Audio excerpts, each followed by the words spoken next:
بسم الله الرحمن الرحيم وكان عاقبتهما أنهما في النار خالدين فيها وذلك جزاء الظالمين يا أيها الذين آمنوا اتقوا الله ولتنظر نفس ما قدمت لغد واتقوا الله إن الله خبير بما تعملون ولا تكونوا كالذين نسوا الله فأنساهم أنفسهم أولئك هم الفاسقون لا يستوي أصحاب النار وأصحاب الجنة أصحاب الجنة هم الفائزون لو أنزلنا هذا القرآن على جبل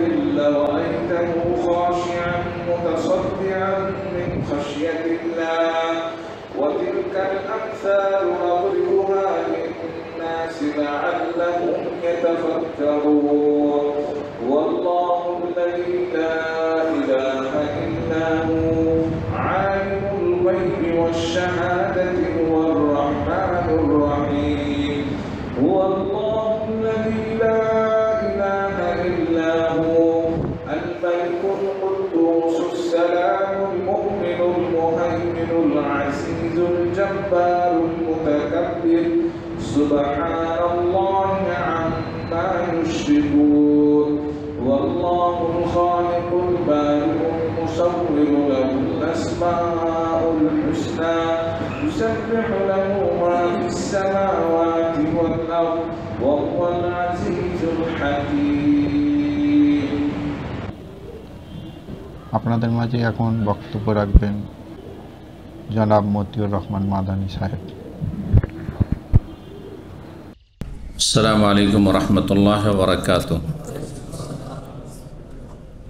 ইন্নাল হামদালিল্লাহ নাহমাদুহু ওয়া নাস্তাঈনুহু ওয়া নাস্তাগফিরুহু ওয়া নাউযু বিল্লাহি মিন শুরুরি আনফুসিনা ওয়া মিন সাইয়্যাতি আমালিনা মান ইয়াহদিহিল্লাহু ফালা মুদিল্লা লাহু ওয়া মান ইউদ্লিল ফালা হাদিয়া লাহু ওয়া আশহাদু আল লা ইলাহা ইল্লাল্লাহু ওয়াহদাহু লা শারীকা লাহু ওয়া আশহাদু আন্না মুহাম্মাদান আবদুহু ওয়া রাসূলুহু সাল্লাল্লাহু তাআলা আলাইহি ওয়া আলা আলিহি ওয়া সাহবিহি ওয়া সাল্লামা তাসলিমান কাসীরা আম্মা বা'দ فقد قال الإمام البخاري رحمه الله تعالى باب آطام المدينة قال حدثنا علي بن عبد الله قال حدثنا سفيان قال حدثنا ابن شهاب قال أخبرني عروة قال سمعت أسامة رضي الله عنه قال أشرف النبي صلى الله عليه وسلم على أطم من آطام المدينة فقال هل ترون ما أرى إني لا أرى مواقع الفتن خلال بيوتكم فوقع مواقع القطر। সম্মানিত ভাতৃমণ্ডলী, আল্লাহ রাব্বুল আলামিনের প্রশংসা এবং প্রিয় রাসূল সাল্লাল্লাহু আলাইহি সাল্লামের উপর সালাত ও সালামের পর আজ জুমাবার পহেলা জিলহজ 1445 হিজরি মোতাবেক 7 জুন 2024 আমাদের ধারাবাহিক আলোচনা সহিহুল বুখারীর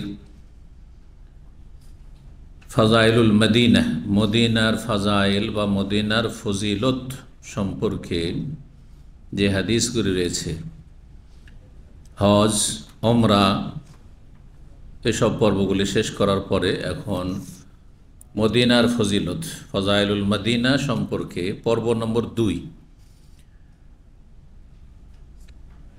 ইমাম বুখারী রাহমাহুল্লাহর এই ফাজাইলে মদিনার অধ্যায় নম্বর হচ্ছে 8। আজকে ইনশাআল্লাহ তাআলা আমরা এই ফাজাইলে মদিনার শেষ পর্যন্ত পৌঁছব। এর মাধ্যমে হজ, উমরা আর ফাজাইল মদিনা এগুলি আলোচনা সম্পন্ন হবে আলহামদুলিল্লাহ। আল্লাহ রাব্বুল আলামিন এইভাবে আমাদেরকে সহিহ বুখারী পুরোটাই শেষ করার তৌফিক দান করেন এবং উপকারী জ্ঞান দান করেন, কোরআন সুন্নাহ মোতাবেক আমলের তৌফিক দান করেন, নির্ভেজাল কোরআন সুন্নাহ আল্লাহ এবং তার রাসূল সাল্লাল্লাহু আলাইহি সাল্লামের ছেড়ে যাওয়া দিন, আল্লাহ রাব্বুল আলামিনের রাসূলের ছেড়ে যাওয়া দিন এবং আল্লাহর নাজিলকৃত দিনের প্রতি আমলের তৌফিক দান করেন, তার দাওয়াত দেওয়ার তৌফিক দান করেন। বলছেন এই 8 নম্বর অধ্যায়ে বাবু আতামিল মদিনা, এই অধ্যায় হচ্ছে মদিনার টিলাগুলি সম্পর্কে বা উঁচু জায়গা সম্পর্কে, উঁচু স্থানগুলি সম্পর্কে। আতাম, ওতমের বহু বচন, তার মানে টিলা জায়গা।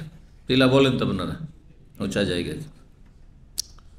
মদিনা ভালো করে দেখলে দেখবেন যে উঁচু নিচু জায়গা, সমতল নয়, দাম্মামের মতো। দাম্মাম মোটামুটি সমতল শহর, মরুভূমি এলাকা, বালি এলাকা, মোটামুটি সমতল। কিন্তু অনেকগুলি শহর আছে খুব বেশি উঁচা নিচে।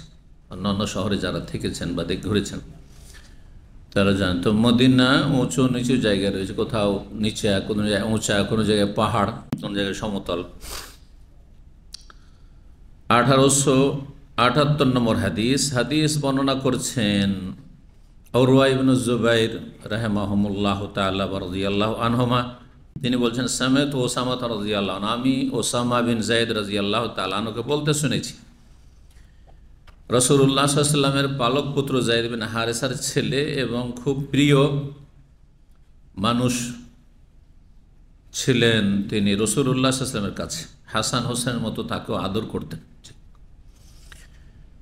কালা, তিনি বলেন যে আশরাফান নবী সাল্লাল্লাহু আলাইহি ওয়াসাল্লাম আলা উতমিম মিন আতামিল মদিনা, মদিনার টিলাগুলির কোনো একটি টিলাই নবী সাল্লাল্লাহু আলাইহি ওয়াসাল্লাম উঠলেন।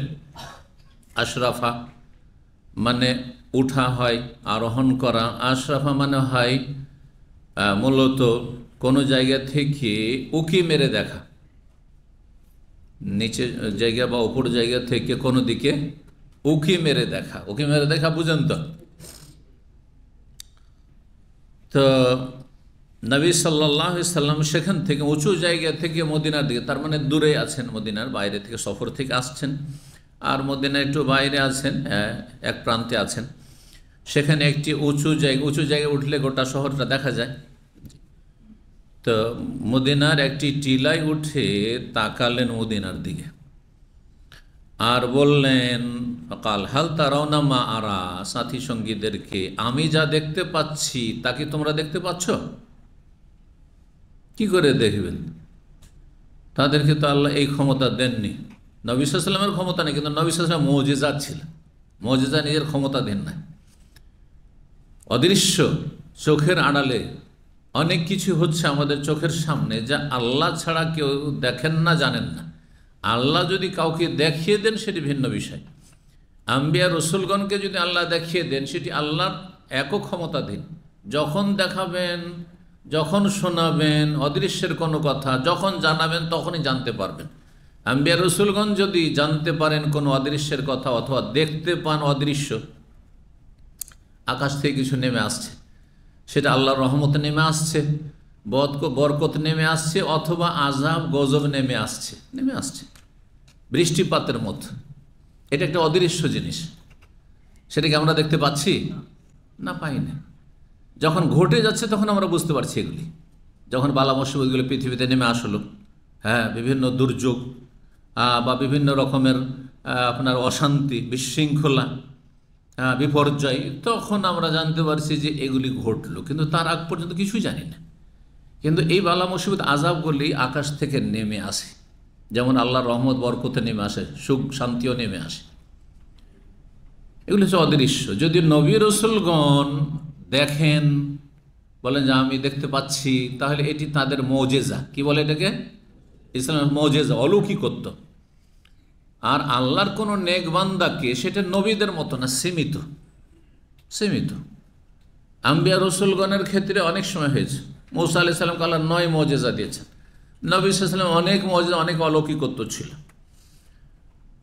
কিন্তু আল্লাহর নেক বান্দা, আল্লাহর নেক বান্দা মানে বেদাতীদের কাছে সরাসরি চলে যাচ্ছে কোথায়? সুফি, সুফি তরিকতে বিশ্বাসী না, তারা তো বেদাতি, শিরকি আকীদার, তার আল্লাহর নেক বান্দাই নাই। ভালো করে শুনবেন, যদি কেউ মনে করে যে সুফির আল্লাহর নেক বান্দা, সে পথভ্রষ্ট, সে ইসলাম বুঝেইনি, আকীদা বুঝেনি।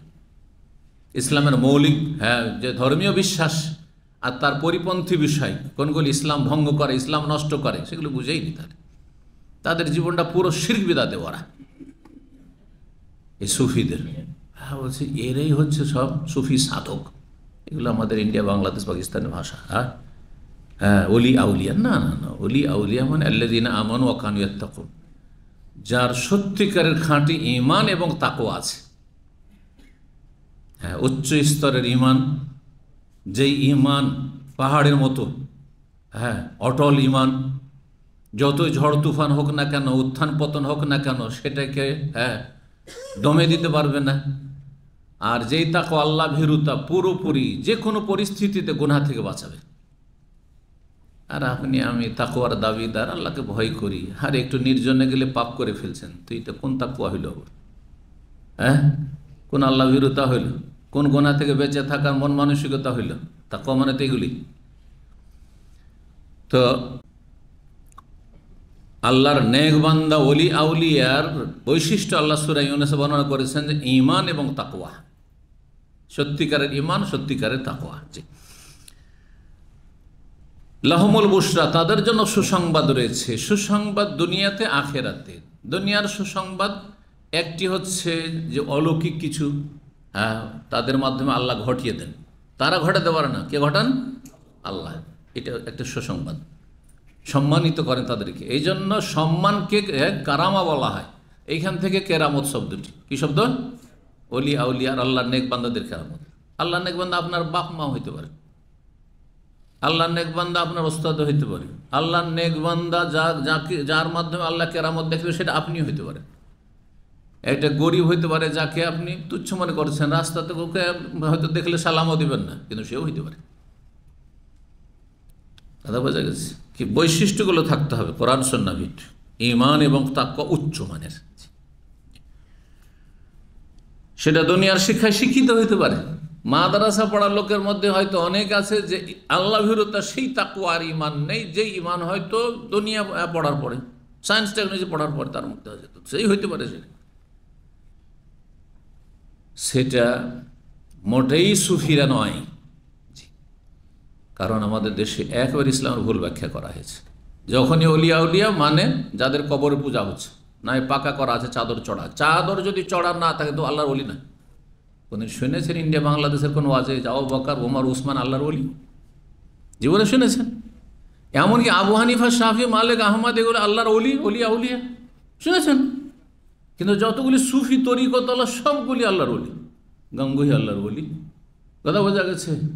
আর ওই মহাজন মাক্কি আল্লাহর ওলি, হ্যাঁ, আর আপনার ওই বাইজিদ বোস্তামি আল্লাহর ওলি, হ্যাঁ, জিলানি আল্লাহর ওলি, হ্যাঁ, খাজা মঈনুদ্দিন চিশতি আল্লাহর ওলি, শাহজালাল আল্লাহর ওলি, সব সুফি।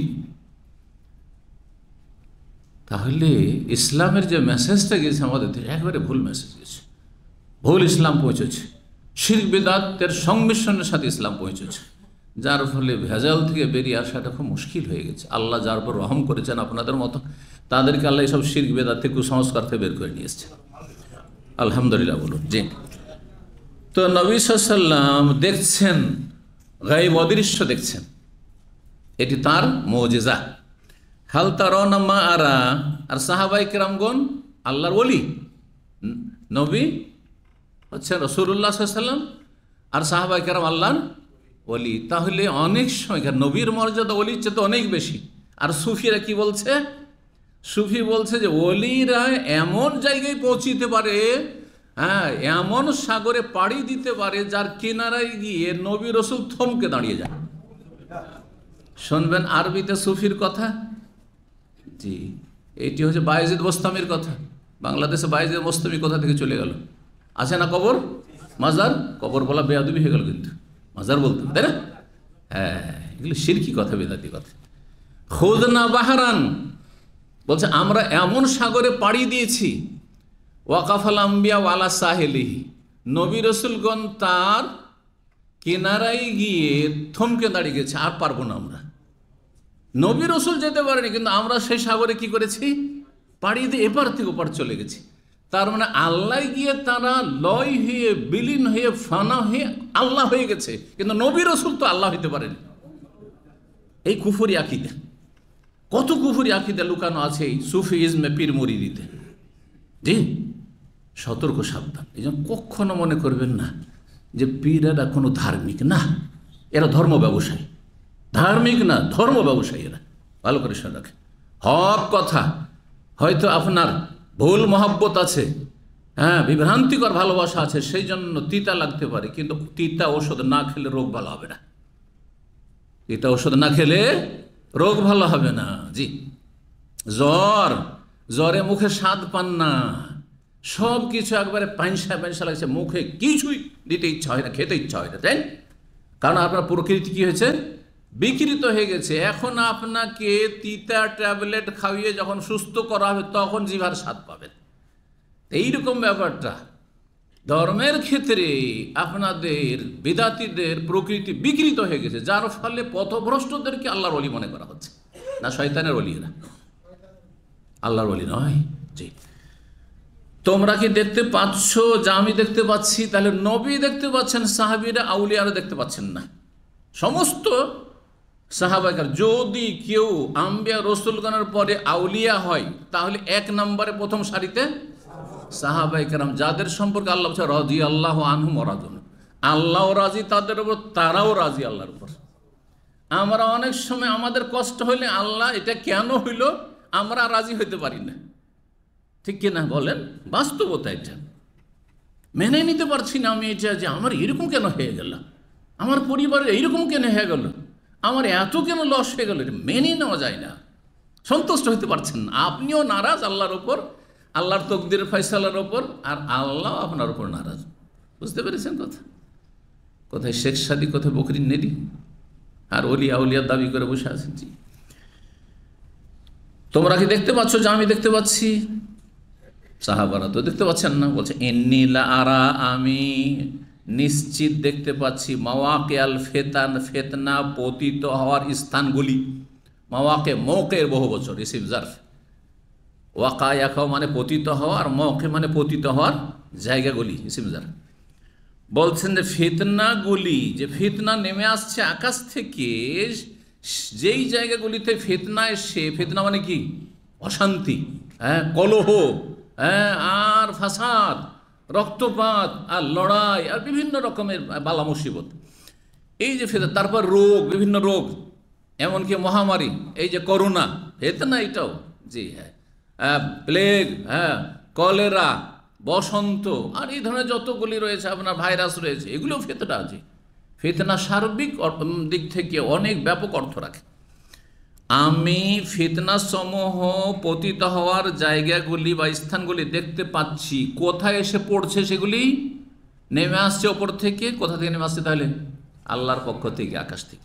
খেলালা বইয়ুতকুম, তোমাদের বাড়ি ঘরের ভিতরে, প্রত্যেকের বাড়িতে বাড়িতে, অলিতে গলিতে, ঘরে ঘরের বাইরে আল্লাহর পক্ষ থেকে ফিতনা বালা মুসিবত নেমে আসছে, আমি দেখতে পাচ্ছি। কেমনভাবে নেমে আসছে সেগুলি? কাওয়া মাওয়াকিল কাতরে, যেমন বৃষ্টির ফোঁটা নেমে আসার স্থানগুলিকে তোমরা দেখতে পাও। বৃষ্টির ফোঁটা যখন পড়ছে দেখতে পাচ্ছে যে পড়ছে, আর কোন জায়গায় গিয়ে পড়লো, হ্যাঁ, বড় বড় ফোঁটা যখন পড়ছে তখন, ঠিক না? অথবা ছোটই ফোঁটা, ছোট বিন্দু, হ্যাঁ, হালকা বৃষ্টি হচ্ছে, তারপরে যখন হালকা হালকা দেখছেন যে হ্যাঁ একটা করে ফোঁটা ফোঁটা পড়ছে, বাইরের দিকে তাকালে দেখতে পাচ্ছেন যে রাস্তাতে, রোডে এই যে একটু একটু করে বৃষ্টি পড়ছে, এই যে গাড়ি একটু করে ভিজা আছে, বুঝতে পারছেন? যেমন তোমরা দেখতে পাও এটা দৃশ্য, আমি অদৃশ্য ফিতনা ও বৃষ্টি বর্ষণের মতো বর্ষিছে আমি দেখতে পাচ্ছি। যে নবী সাল্লাল্লাহু আলাইহি ওয়াসাল্লাম মুজিজা, আল্লাহু আকবার। এই ফিতনা বলে কোন দিকে ইঙ্গিত করা হয়েছে? ভবিষ্যৎবাণী, এটি নবী সাল্লাল্লাহু আলাইহি ওয়াসাল্লাম ভবিষ্যৎবাণী করাও একটি মুজিজা আম্বিয়া রাসূলগণের। ভবিষ্যৎবাণী করা হয়েছে তার একটি, উসমান রাদিয়াল্লাহু তাআলা শাহাদাত। উসমান রাদিয়াল্লাহু নির্মমভাবে শহীদ হলেন জঙ্গি খারেজি বাগীদের হাতে, মসজিদ নববীর পাশে কোরআন তেলাওয়াত অবস্থায়। আর যে ফিতনা শুরু হইল, ওমর রাদিয়াল্লাহু তাআলা আনহু শহীদ হলেন মসজিদে ফজর সালাত আদায় করা অবস্থায় মজুসি অগ্নি পূজক ইরানির হাতে। জি, আর তারপরে আরও যেসব ফিতনা, মদিনাতে যেসব ফিতনা নেমে এসছে, হাররার যুগে, ইয়াজিদের যুগে যে জুলম অত্যাচার করা হয়েছে, উমাইয়াদের যে বিভিন্ন জুলম অত্যাচার মদিনাবাসীদের ওপর হয়েছে, এই সমস্ত ফিতনাগুলি।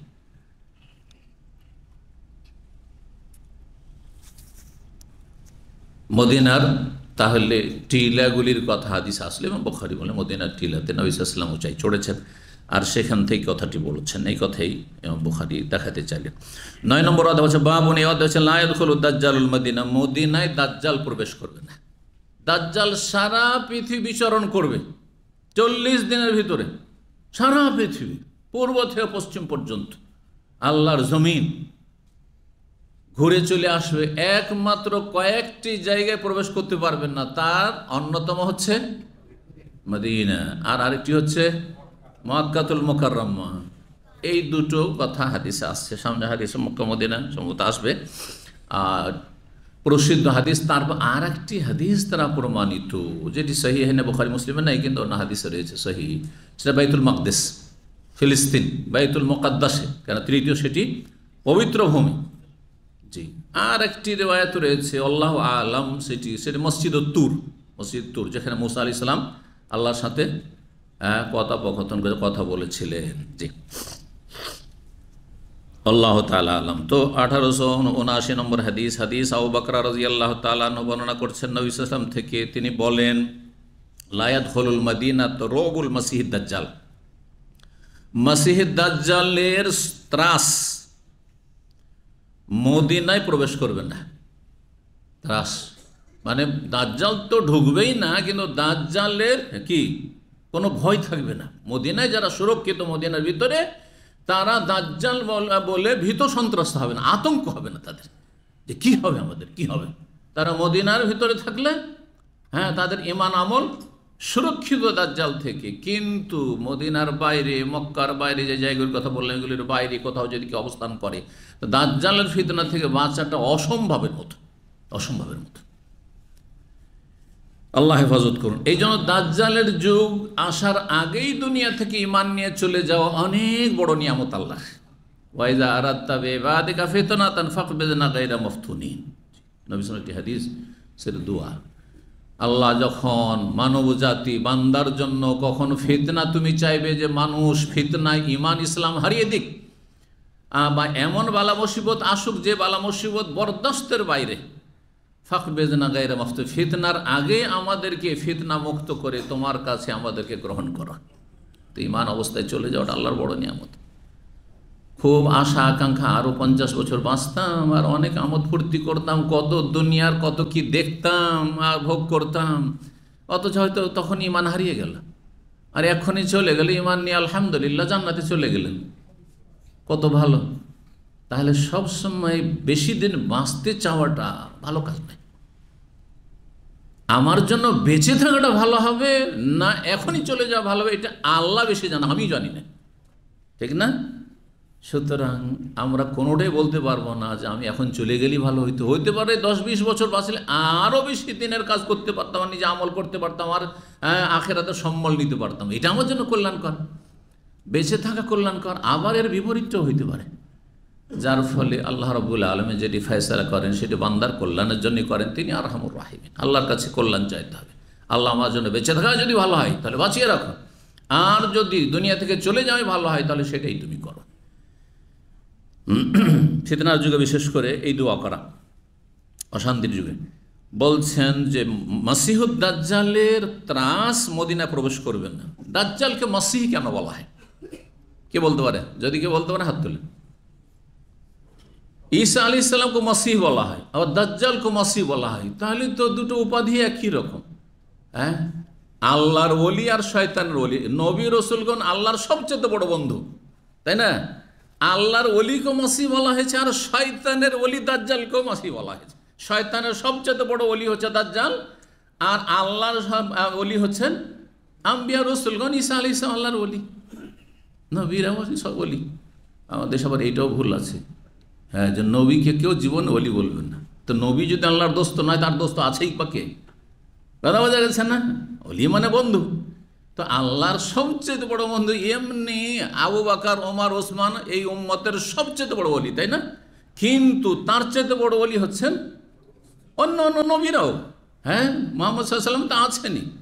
ঈসা আলাইহিস সালাম, মুসা আলাইহিস সালাম, জাকারিয়া, ইয়াহিয়ার সাথে যদি আবু বকর, ওমর, ওসমানকে তুলনা করেন, আলীকে তুলনা করেন, তো কাকে ফজিলত দেবেন? নিঃসন্দেহে আম্বিয়া রসুলগণকে, নিঃসন্দেহে আম্বিয়া রসুলগণকে, এতে কোনো সন্দেহ নেই। জি, আপনাকে একজন আহলে সুন্নাত, কোরআন সুন্নাত অনুসারী হিসাবে এইসব আকীদা জানতে হবে যে কার কতটা মর্যাদা রয়েছে। কেন বলা হয় মাসাহ ইয়ামসাহ, মানে লেপা, একবারে বন্ধ থাকবে, এর মানে এই ফাটলই থাকবে না, এই জন্য বলা হয় দাজ্জালকে। এটা একটা ব্যাখ্যা। আর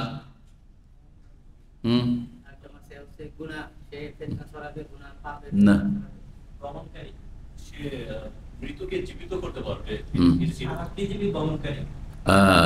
দুটোই আছে। মাসাহা ইয়ামসাহ কয়েকটি অর্থ, একটা হচ্ছে মাসা মানে হাত ফিরানো, মাসা মানে এই জন্য আমরা মোজার মাসা, মাথার মাসা বলছি না, কানের মাসা মানে হাত বোলানো, হাত ফিরানো।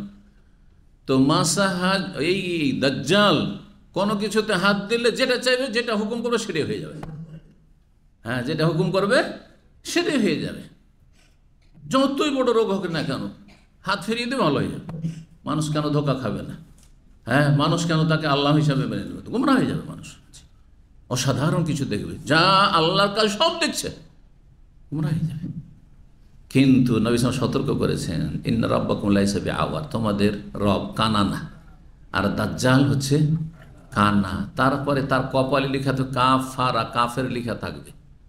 হ্যাঁ, সুতরাং সে কাফের, জি, সে তোমাদের রব নয়, সতর্ক সাবধান, ধোকা খাবে না। জি।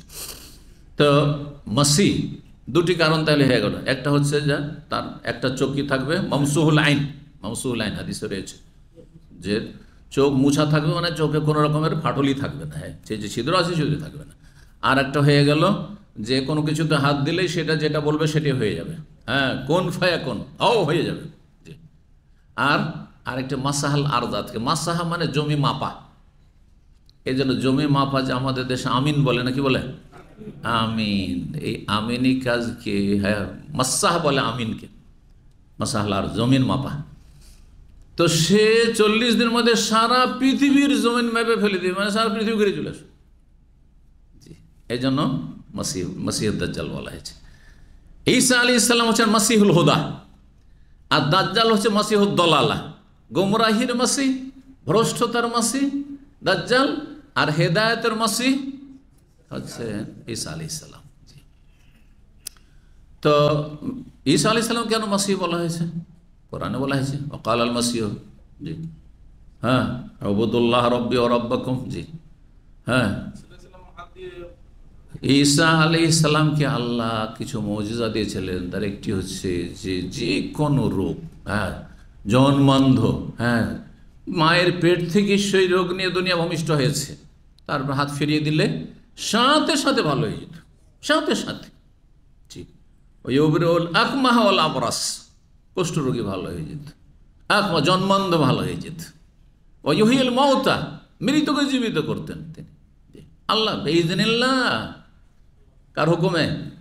আল্লাহর হুকুমে। কিন্তু চরমনাইদের পীর, তাদের কিতাবে আছে, হ্যাঁ, কি কোন কিতাবটা? ভেদে মারিফাত ইয়াদে খোদা, আপনাদের মনে আছে? আমি 6-7 ঘন্টা কি 9 ঘন্টা আলোচনা করেছি তার মধ্যে 3টি তাদের গুমরাহির বই নিয়ে, যেই বইগুলো বিশ্বাস করলে মুসলিম থাকবে নাকি। আর এরাই হলো বাংলাদেশে নাকি সবচেয়ে হক্কানি, যত পীরদের মধ্যে নাকি, হ্যাঁ, পায়খানার মধ্যে ভালো পায়খানা, পায়খানার মধ্যে সবচেয়ে ভালো পায়খানা হচ্ছে চরমনে। জি, রাগ করবেন না, বোঝাবার জন্য বলছি। জি, হ্যাঁ, পায়খানা তো আর কুফুরি হবে না, হ্যাঁ, গন্ধ হবে, কিন্তু এসব আকীদাতে কি হয়ে যাবে?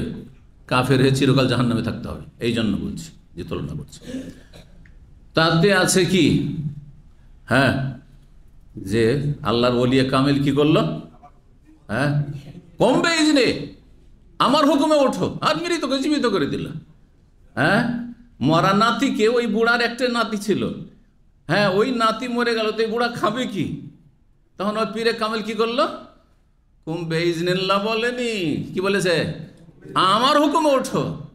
তারপর তাতে আছে আল্লাহর আন্দাজ নেই, আল্লাহর আন্দাজ নেই। যদি আপনাদের মধ্যে কেউ বলে তো মুসলমান থাকবে, হ্যাঁ, আপনি কাফের হয়ে যাবেন। আর সেই ওলি, হ্যাঁ, আল্লাহর ওলি থাকবে না শয়তানের ওলি? বুঝেন তাহলে ইসলামটাকে, বুঝেন ভালো করে, চোখ খুলেন আর বুঝেন যে কোন ইসলাম জন্মসূত্রে পেয়েছেন আর কোন ইসলাম জান্নাতে নিয়ে যাবে, কোন ইসলাম জাহান্নামে নিয়ে যাবে। জি, তো মাসিহুদ দাজ্জাল কথা বলছিলাম, আল্লাহ হেফাজত করুন। লাহা ইয়াউমাইদিন সাবাত আবওয়াব, ওই সময়, যেই সময় পৃথিবীতে দাজ্জাল আগমন করবে, সেই সময় মদিনার 7টি প্রবেশদ্বার থাকবে। 7টি দরজা মানে 7টি পথ থাকবে মদিনায় ঢোকার। আলা করলে বাবিন মালাকান, প্রত্যেকটি প্রবেশদ্বারে মদিনার 2 জন করে ফেরেশতা পাহারায় নিযুক্ত থাকবেন। ফেরেশতা রয়েছে, যখনই দাজ্জাল যাওয়ার চেষ্টা করবে দেবে মার, কোনো সাহস করবে না ঢোকার। 1880 নম্বর হাদিস, আবু হুরায়রা রাদিয়াল্লাহু তাআলা আনহু বর্ণনা করেছেন, কালা রাসূলুল্লাহ সাল্লাল্লাহু আলাইহি ওয়াসাল্লাম আলা আনকাবিল মদিনাতে মালায়েকাতুন, মদিনার প্রবেশদ্বারগুলিতে, নাকাব মানে ছিদ্র, আর আনকাব ওর বহুবচন, মদিনার প্রবেশদ্বারগুলিতে ফেরেশতা পাহারায় নিযুক্ত থাকবেন। লা ইয়াদখুলুহা তাউন ওয়ালা দাজ্জাল, সুতরাং মদিনায় মহামারী প্রবেশ করবে না আর দাজ্জাল প্রবেশ করতে পারবে না। মদিনায় মহামারী প্রবেশ করবে না। মহামারী মানে এই করোনা না, মহামারী বিশেষ তাউন এক ধরনের প্লেগ, জি, যেটা মারাত্মক আকার ধারণ করে আর হঠাৎ করে মানুষ মারা যায়। এক সময় এই তাউন ছিল।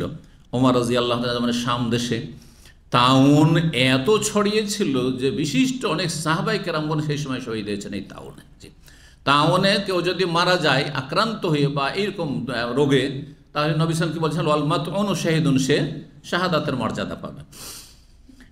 যেমন বসন্ত রোগ ছিল এক সময়, বসন্তের কথা জানা আছে আপনাদের, নাম শুনেছেন না শোনেন নাই? দেখিনি, আমিও দেখিনি, কিন্তু আমরা ছোটকালে শুনেছি গ্রামে গ্রামে আসতো স্বাস্থ্য মন্ত্রণালয়ের পক্ষ থেকে, স্বাস্থ্য বিভাগ থেকে আর ঘোষণা করত, খুব ভালো করে মনে আছে, তখন 8 বছর 10 বছর বয়স ওই সময়গুলিতে। তার আগে, তার মানে তার আগে আমাদের বাবাদের যুগে, আব্বাদের যুগে বা দাদাদের যুগে তাহলে বসন্তের ছড়াছড়ি ছিল। ওই সময় বসন্তের টিকা লাগিয়ে যেত। আমাদের যে টিকাগুলো বড় বড় হয়ে আছে দাগ হয়ে, এখন পর্যন্ত দাগ মেটেনি, ওইটা হচ্ছে কিসের টিকা? এ বসন্তের টিকা ওইটা। তো সেই সময় প্রথম টিকাটা ওইটাই দেওয়া হতো। আমাদের দেশে আর এর বেশি টিকা দেওয়া হতো না, কোনো ভ্যাকসিনেশন হতো না। তো তখন বলতো, এখানে তখন থেকে মুখস্থ আছে, বসন্তের খবর দিন, হ্যাঁ 100 টাকা জিতে নিন। তখন 100 টাকার অনেক দাম। স্কুলের টিচারের 100 টাকা বেতন হইতো না তখন। স্কুলের আজকাল যাদের 50,000 বেতন, তাদের বেতন ওদের 100 টাকা, 150 টাকা হইতো। বসন্তের খবর দেন, 100 টাকা জিতে নেন, ভালো করে মনে আছে। জি হ্যাঁ। তারপরে আর বসন্তের হদিস আলহামদুলিল্লাহ পাওয়া যায়নি, কিন্তু নতুন নতুন ভাইরাস ছড়িয়েছে নতুন আকারে। আল্লাহ হেফাজত করুন ভালো মানুষদের।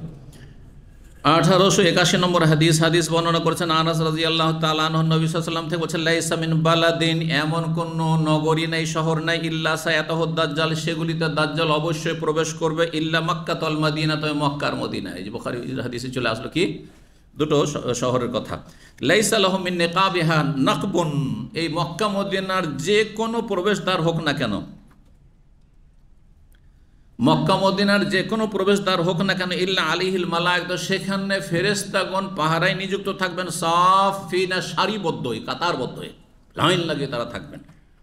ইয়াহরুসুনাহা, মক্কা মদিনার তারা হেফাজত করবেন। সুম্মা তারজুফুল মদিনাতু বিআহলিহা, তারপরে আর একটি অসাধারণ কিছু ঘটবে মদিনার, সেটা হচ্ছে মদিনা 3 বার করে মদিনাবাসীদেরকে নিয়ে কেঁপে উঠবে, প্রকম্পিত হবে, মানে ভূমিকম্প হবে।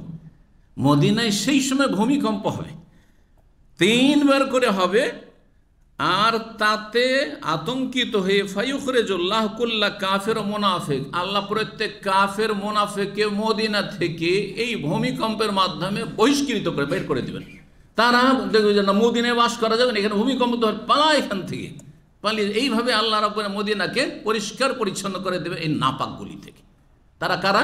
কাফের আর মুনাফিক। এরা কারা? এরা বর্তমান যুগে নাস্তিকতার ছড়াছড়ি, তাই না, সেকুলার ইজমে ছড়াছড়ি, হ্যাঁ, তো এরা কাফের।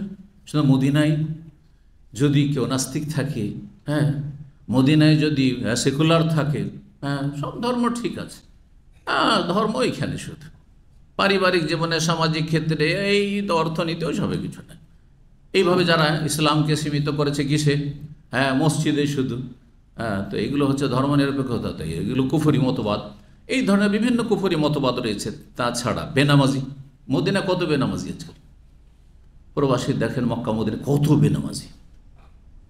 আল্লাহর ঘরে সালাত হচ্ছে, মসজিদে নববীতে, মসজিদে হারামে, আর তারা দুনিয়াদারিতে মেতে আছে, দোকানপাট খুলে কাজকর্ম চলতি আছে, ঘুমিয়ে আছে, 1 ওয়াক্ত সালাত পড়ে না।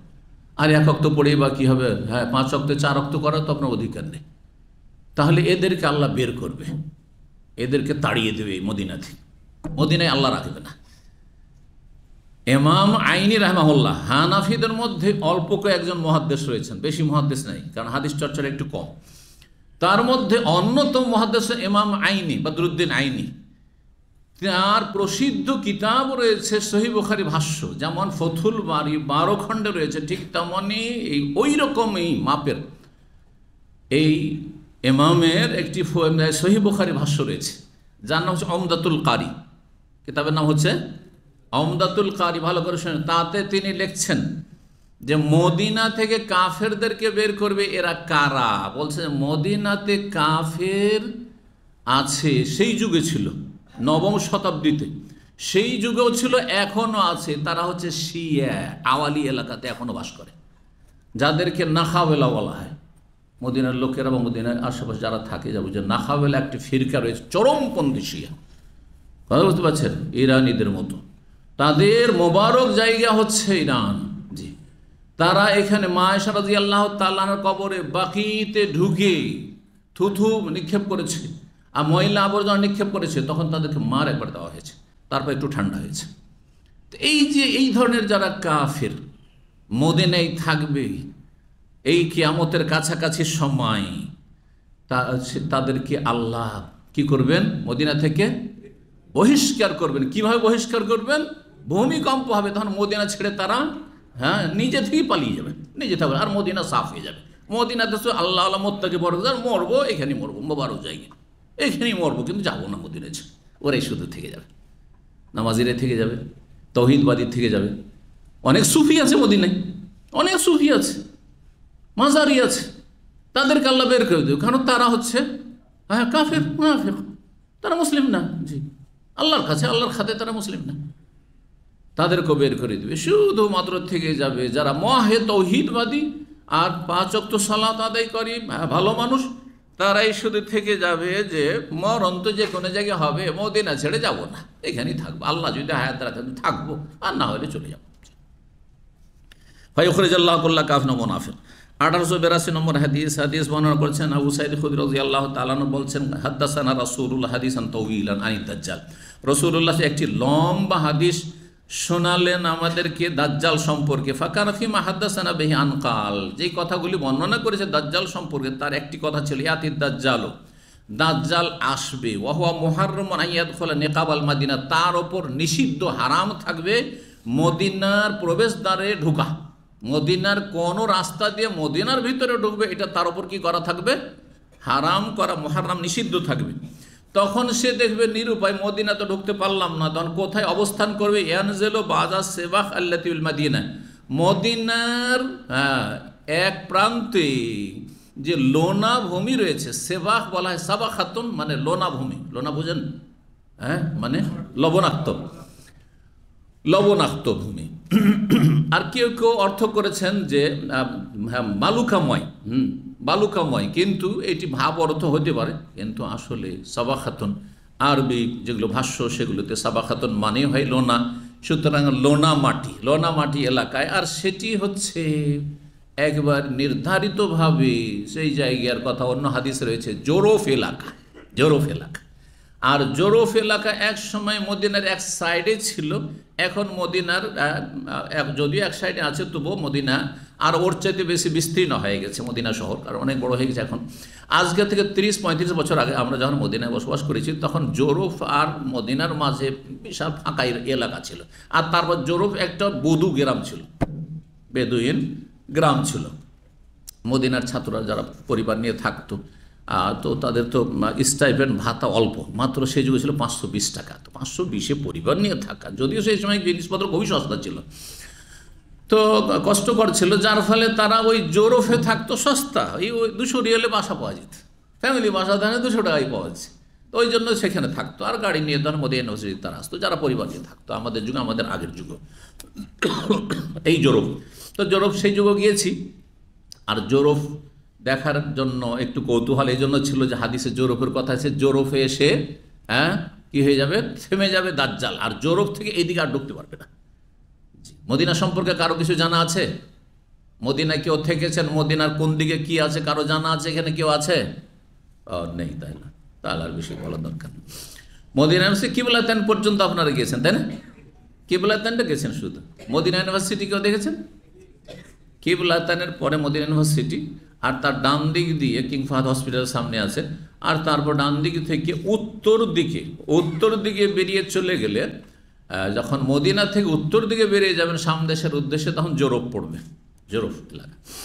তো এই জোরফে এসে থেমে যাবে, আর ঢুকতে পারবে না। এই ছিল হাদিস। তো এই এলাকাগুলিকে লোনা এলাকা বলা হয়েছে, লোনা মাটি। খায়াখরুজু ইলাইহি ইয়াউমাইয রাজুলুন হুয়া খায়রুন নাস, সেই দিন একজন মানুষ, সেই যুগের সবচেয়ে ভালো মানুষ হবে, সেই যুগের সবচেয়ে ভালো মানুষ, সে বেরিয়ে যাবে দাজ্জালের সাথে দেখা করার জন্য। দেখি দাজ্জাল কি বলছেন, কিন্তু ভালো মানুষ, মুমিন। সে কে ছিল? একটি রিওয়ায়াত এসছে কিন্তু দুর্বল, যে খিজির আলাইহিস সালাম, এই জন্য সেটার আস্থা করা যাবে না। কেউ বলেছেন সঠিক কথা যে সেই যুগের কোনো ভালো মানুষ হবে, সেই যুগের কেউ ভালো, কারণ খেজের আলাইহিস সালাম মারা গেছেন, এইটাই হচ্ছে সঠিক। তাহলে সেই যুগে খেজের কি করে চলে আসবে? যারা বলছে খেজের বেঁচে আছেন, হ্যাঁ, তাদের উক্তি যদি ঠিক হতো তাহলে এটা বলা যেত যে খেজের এসে দেখা করবে। কথা বোঝা গেছে না? কিন্তু খেজের আলাইহিস সালাম মারা গেছেন, এর দলিল অনেক বড় বড় মুহাদ্দিসরা, ওলামারা অনেকগুলি দলিল পেশ করেছেন। তার মধ্যে নবী সাল্লাল্লাহু আলাইহি ওয়াসাল্লাম একটি হাদিস, একদিন বেশি বিলম্ব করে এশার সালাত পড়লেন, আর তারপরে তার ফজিলত বয়ান করলেন। নবী সাল্লাল্লাহু আলাইহি ওয়াসাল্লামের সাহাবীরা সব ঝিমাচ্ছেন, দীর্ঘ সময় লেট করে আসলেন আর এশা পড়া। তারপরে বললেন যে এই সময় যারা তোমরা আছো পৃথিবীতে, আগামী 100 বছর পরে পৃথিবীতে যারা আছে তাদের কেউ থাকবে না। কি বুঝলেন এখান থেকে? এই জন্য নবী সাল্লাল্লাহু আলাইহি কথাটা বললেন, যদি 10 হিজরি তো বলে থাকেন, তারপরে 100 বছর পরে যারা পৃথিবীতে আছে তোমাদের মধ্যে কেউ থাকবে, পৃথিবীতে থাকবে না। 110 হিজরিতে সর্বশেষ সাহাবী ইন্তেকাল করেছেন, মক্কাতুল মুকাররমে আবু তুফাইল রাদিয়াল্লাহু তাআলা দৌসি। 100 বছর। যদি নবী সাল্লাল্লাহু আলাইহি ওয়াসাল্লামের জামানাও খিজির পেয়ে থাকেন, তাহলে 100 বছর মধ্যে মারা গেছেন না জাননি হাদিসের আলোকে। 2 নম্বর কথা, নবী সাল্লাল্লাহু আলাইহি ওয়াসাল্লাম বলেছেন যে ওয়াল্লাহি, আল্লাহর কসম করে বলছি, আজ যদি মূসা বেঁচে থাকতেন, লাউ কানা মূসা হাইয়ান, সে যদি বেঁচে থাকতেন, তাহলে তিনি ইসলাম গ্রহণ করা, আমার হাতে হাত দিয়ে আমার কাছে এসে মুসলমান হওয়া ছাড়া তার জান্নাত ছিল না। মা ওয়াসিয়াহু ইল্লা ইয়াত্তাবিআনি, আমার অনুসরণ করা ছাড়া তার কোনো উপায় ছিল না। তাকেও লা ইলাহা ইল্লাল্লাহ মুহাম্মাদুর রাসূলুল্লাহ কালিমা পড়া ফরজ ছিল। তাহলে খেজের যদি ওই সময় বেঁচে থাকেন, তো তাকে নবীর কাছে এসে কলমা পড়া জরুরি ছিল না, ফরজ ছিল না, নাজাত পাবে। তাহলে বোঝা গেল তার আগে খেজের মারা গেছেন, খেজের মানুষ ছিলেন, মারা গেছেন। খেজের ফেরেশতাও ছিলেন না, যেমন কেউ বলেছে বিভ্রান্ত। আর খেজের নবী ছিলেন, কেউ বলেছে না খেজের আল্লাহর নেক বান্দা ছিলেন। তো আল্লাহর নেক বান্দা এমনি হোক অথবা নবী হোক, তিনি নবী হলেও মারা গেছেন, কারণ আম্বিয়া রাসূল দুনিয়াতে থাকতে আসেননি, মারা গেছেন। জি, এটা হচ্ছে সঠিক। তো যাই হোক, তো ওই ভালো মানুষ আসবে মিন খাইরিন নাস, অথবা ভালো মানুষদের অন্যতম একজন। ফায়াকুল, এসে বলবে, দেখেই চিনে নেবে তো দাজ্জাল, কারো চোখ কানা, একটা চোখ মুছা আছে একেবারে, আর একটা চোখ যেটা দেখতে পাচ্ছি সেটা কি আছে, বেরিয়ে আছে, ঢেলা বেরিয়ে আছে। ঢেলা বুঝেন না আপনারা? ঢেলা বেরো বুঝেন তো? তো বেরিয়ে আছে একবারে। তো বলছেন যে আশহাদু, আমি সাক্ষী দিচ্ছি যে আন্নাকা দাজ্জাল, তুমি হচ্ছ দাজ্জাল, আল্লাযী হাদাসানা আনকা রাসূলুল্লাহ, তোমার সম্পর্কে রাসূলুল্লাহ তার হাদিসে বয়ান করেছেন, আমি চিনে ফেলেছি তোমাকে। জি। ফায়াকুলু দাজ্জাল, দাজ্জাল তখন বলেন, আরাইতা, আচ্ছা বলো তো, তুমি যে আমাকে বিশ্বাস করো। দাজ্জাল বলছে, ইন কাতালতু হাযা সুম্মা আইহাতু, তার সাথী সঙ্গীদেরকে বলছে, তার সাথী সঙ্গী সহচার যারা দাজ্জালের প্রতি ঈমান নিয়ে আসছে রব বলে, তাদেরকে বলছে, আচ্ছা বলো তো, এই লোকটি যে আমাকে দাজ্জাল বলছে, একে যদি আমি এখন খুন করি আর তারপরে আবার জীবিত করে দিই, তারপরেও কি আমাকে রব তোমরা মানবে না, বলবে দাজ্জাল? দেখছেন কিভাবে পথভ্রষ্ট করছে। হাল তাশাক্কুনা ফিল আমরে, তাহলে আমি রব হওয়া সম্পর্কে তোমার কোনো সন্দেহ করবে? ফায়াকুলুনা, তখন তারা বলবে, কারা বলবে? তার অনুসারী, আর তার অনুসারী হবে ইহুদিরা এবং ইহুদিদের যারা লেজ, ইহুদি আর ইহুদিদের লেজ। কি বুঝলেন আমার ভাষা? ইহুদি তো বুঝতে পারছেন, ইহুদি, আর ইহুদিদের লেজ হচ্ছে শিয়া রাফেজিরা। ভালো করে শোনেন, বোঝা গেছে না? এরা বলবে যে না, আমরা অবশ্যই বিশ্বাস করব, রব বলে বিশ্বাস করব। জি। তো ফায়াক্তুলুহু, তখন তাকে হত্যা করে দিবে, ওই ভালো মানুষটিকে হত্যা করবে দাজ্জাল। সুম্মা ইউহি, তারপর তাকে আবার জীবিত করবে। ফায়াকুল হিনা ইউহি, যখন তাকে জীবিত করে দিবে, জীবিত করার পরে বলবে এখন আমাকে মারবে, দেখো তোমাকে মারলাম আর জীবিত করলাম, এটাই তো আল্লাহ করে, আমি তো আল্লাহ। হ্যাঁ, তখন ওয়াল্লাহি, আল্লাহর কসম করে বলছে, মা কুনতু কাত্তু আসাদ্দা বাসিরাত মিন্নিল ইয়াউম, আজকে আমার তোমার সম্পর্কে যে চোখ খুলেছে, জীবনে এর আগে কোনোদিন এত সুন্দর হয়ে চোখ খুলেনি। আরো ভালো করে বুঝতে পেরেছি তুমি নিঃসন্দেহে দাজ্জাল। কারণ নবী সাল্লাল্লাহু আলাইহি ওয়াসাল্লাম বলেছেন যে ও মারবে, তারপরে আবার জীবন দিবে, আর তুমি মারলে আর আমাকে জীবনও দিলে। আরো সাহসের সাথে বলবে যে তুমি দাজ্জাল, তুমি দাজ্জাল। আরো ভালো করে, আরো আমার বিশ্বাসটা আরো শক্ত হয়ে গেছে যে তুমি আমাকে খুন করলে আবার জীবিত করে দিলে, তুমি দাজ্জাল। তখন পুনরায় সে হত্যা করার জন্য চেষ্টা করবে, কিন্তু আর পারবে না, আর পারবে না। হাদিস বলছেন ফায়াকুলু দাজ্জাল তখন বলবে আক্তুলুহু, একে খুন করব। এ কি করব? আমার খুন করব। ফালা ইউসাল্লাতু আলাইহি, কিন্তু তার ওপর তার আধিপত্য আর চলবে না, ক্ষমতা কাজ করবে না, আর পারবে না। জি জি। 10 নম্বর অধ্যায়, বাবুন, এই অধ্যায় হচ্ছে আল মাদিনাতু তানফিল খাবাস, মদিনা খারাপ নোংরা লোকদেরকে সাফ করে দিবে, হ্যাঁ মানে বিদায় করে দিবে, খারাপ লোকদেরকে দূর করে দিয়ে মদিনাকে পরিষ্কার পরিচ্ছন্ন করে দেবে কিয়ামতের কাছাকাছি। 1883 নম্বর হাদিস। আর যুগে যুগে যারা খারাপ লোক তাদের জন্য মদিনা নয়, আসলে হতভাগা তারা, তাদেরকে আল্লাহ দূর করে দেবেন। তার একটি এখানে হাদিস আসছে 1883 নম্বর হাদিস। জাবের রাদিয়াল্লাহু তাআলা বলছেন, যা আরাবিয়ুন ইলা নবী সাল্লাল্লাহু আলাইহি ওয়াসাল্লাম, জনৈক বেদুইন নবী সাল্লাল্লাহু আলাইহি ওয়াসাল্লামের কাছে আসলো। বেদুইন যারা সভ্যতা বুঝে না, উঠে এসছে উটের পাল থেকে, বকরির পাল থেকে, বায়া হল ইসলাম, তার ইসলামের জন্য সে বায়াত করলো, কালিমা পড়লো আর বায়াত করলো, শপথ করলো।